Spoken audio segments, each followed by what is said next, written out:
الإفك عصبة منكم لا تحسبوه شرا لكم بل هو خير لكم لكل امرئ منهم ما اكتسب من الإثم والذي تولى كبره منهم له عذاب عظيم لولا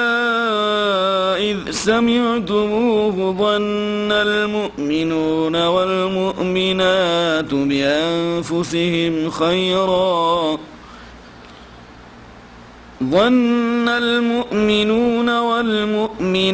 بأنفسهم خيرا وقالوا هذا إفك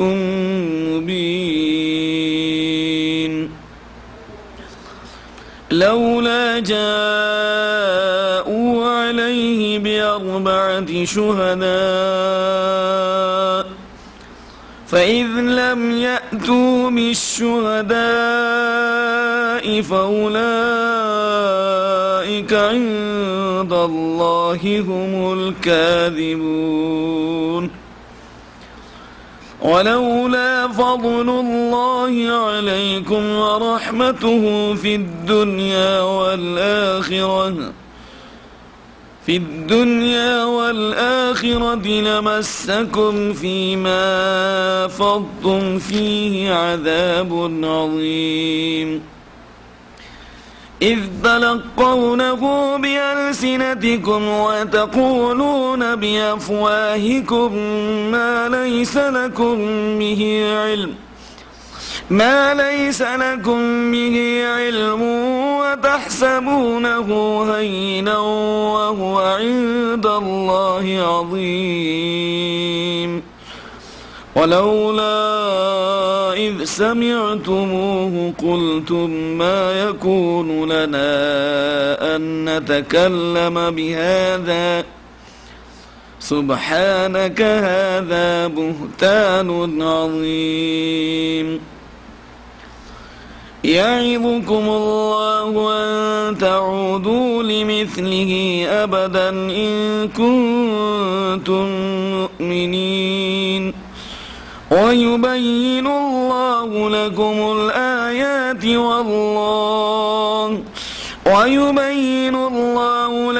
الآيات والله عليم حكيم إن الذين يحبون أن تشيع الفاحشة في الذين آمنوا لهم عذاب أليم في الدنيا والآخرة والله يعلم وأنتم لا تعلمون ولولا فضل الله عليكم ورحمته وأن الله رؤوف رحيم الحمد لله رب العالمين والصلاة والسلام على رسوله الكريم نبينا محمد وعلى آله وصحبه أجمعين ومن دعا بدعوته واستنى بسنته إلى يوم الدين أما بعد اللهم انفعنا بما علمتنا وعلمنا ما ينفعنا وارزقنا علما ينفعنا اللهم زينا بزينة الإيمان واجعلنا هداة مهتدين اللهم إنا نعوذ بك أن نشرك بك شيئا نعلمه ونستغفرك لما لا نعلمه اللهم إنا نسألك إيمانا ويقينا ومعافاة ونية اللهم اجعل أعمالنا كلها صالحة واجعلها لوجهك خالصا ولا تجعل لأحد فيها شيئا اللهم حبب إلينا الإيمان وزينه في قلوبنا وكره إلينا الكفر والفسوق والعصيان واجعلنا من الراشدين اللهم زينا بزينة الإيمان واجعلنا هداة مهتدين قبل اس کے کہ سورۃ النور کی آیت نمبر 11 سے لے کر آیت نمبر 20 تک آپ کے سامنے پڑھا جائے اور اس کی تشریح کی جائے، اللہ تعالیٰ سے یہ دعا ہے کہ ہم نے آپ کے سامنے جو آیات پڑھی ہیں تجوید کے ساتھ، اللہ اس پڑھنے کو قبول فرمائے اور اللہ ہم تمام لوگوں کو قرآن اس طرح پڑھنے کی توفیق دے جس طرح اللہ کے نبی صلی اللہ علیہ وسلم و صحابہ کرام نے پڑھا اور اللہ تعالیٰ نے حکم دیا وَرَتِّلِ الْقُرْآنَ تَرْتِيلًا، قرآن کو ترتیل کے ساتھ پڑھو۔ بہرحال سورۃ النور کے آغاز میں یہ بات آپ کے سامنے آ چکی ہے کہ اللہ نے سورہ نور میں خاص طور سے احکام اور مسائل کو بیان کیا ہے،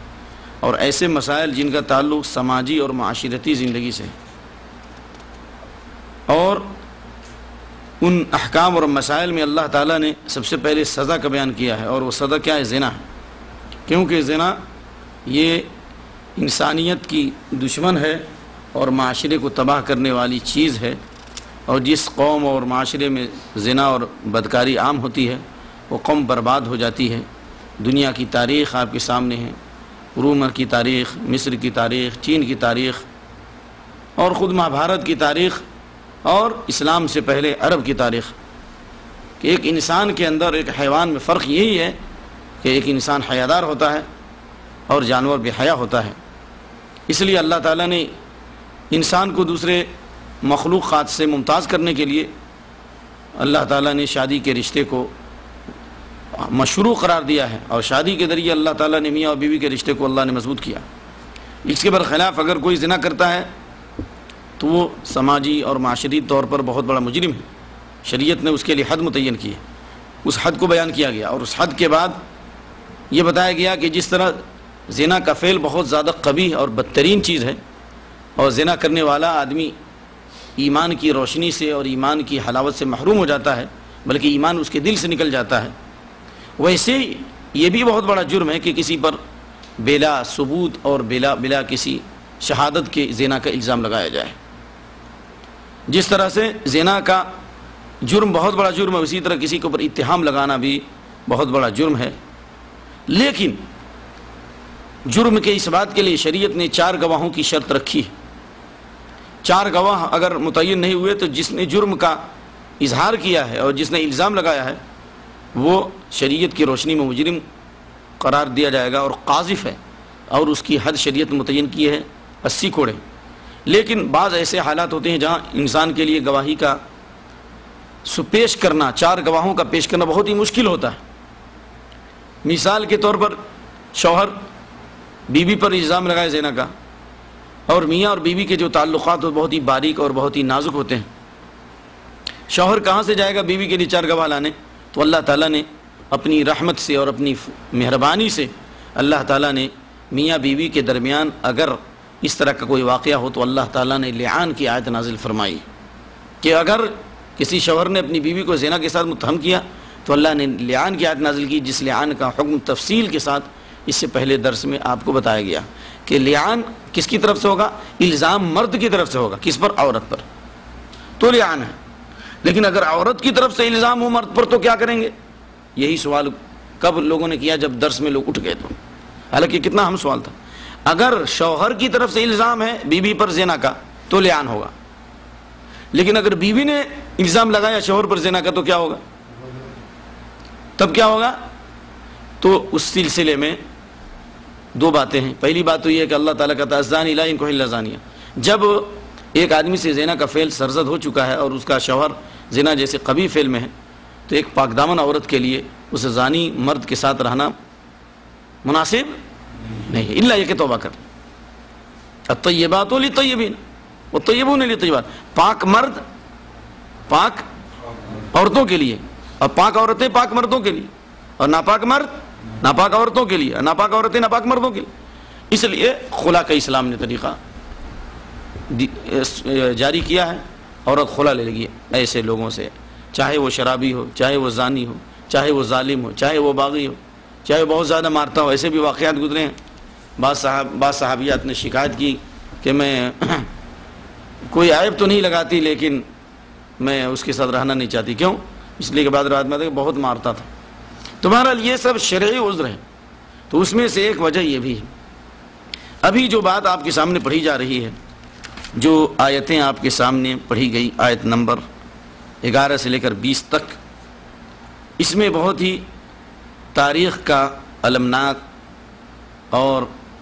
افسوسناک واقعہ رونما ہوا مدینے کی سرزمین پر